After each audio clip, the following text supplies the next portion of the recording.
నేనైతే వెళ్ళను. నేను కూడా చూస్తాను ఎవరేం చేస్తారో. నాకు ఇక్కడి వారు బాగా నచ్చారు.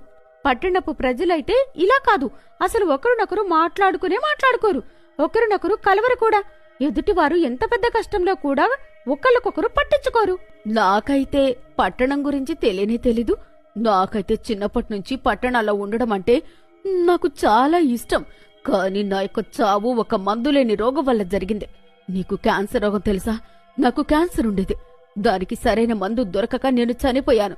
ఇప్పుడు బహుశా పట్టణాల్లో క్యాన్సర్ కి మందు కనుక్కొనుంటారు. ఇక్కడ ఊరిలో అయితే ఎవ్వరూ ఆ క్యాన్సర్ రోగాన్ని భరించనే లేరు. అయ్యో, అయితే నువ్వు క్యాన్సర్ వల్ల చనిపోయావా? నాకు జాలిగా ఉంది. నేనైతే తాగి చనిపోయాను. అయ్యో రామా, నువ్వు మందు తాగుతావా? ఇక్కడైతే ఆడవాళ్లు విననే వినరు, కాని నువ్వు మందు తాగుతావా? నేను కూడా విన్నాను. నేను మందు తాగుతాను. నేనెప్పుడైతే మందు తాగుతున్నానో నా భర్త అయితే వేరే అమ్మాయితో తిరుగుతున్నాడు. నేను మొదట్లో అతనికి చాలా నచ్చజెప్పాను, కాని నా మాట వినలేదు. తిరిగి నా దగ్గరికి రాలేదు కూడా. అందుకోసమే నేను నా జీవితాన్ని ముగించడానికి నిర్ణయం తీసుకున్నాను. పగలు రాత్రి నిషా ముందుకు తేలేదాన్ని. దానివల్ల నేను చనిపోయాను.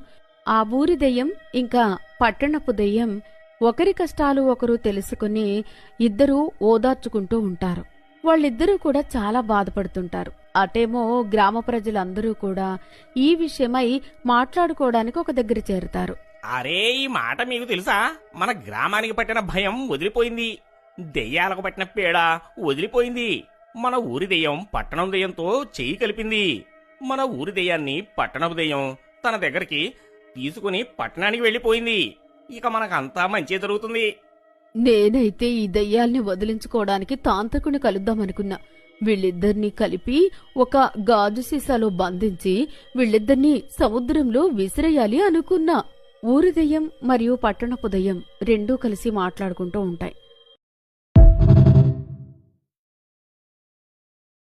Like and subscribe.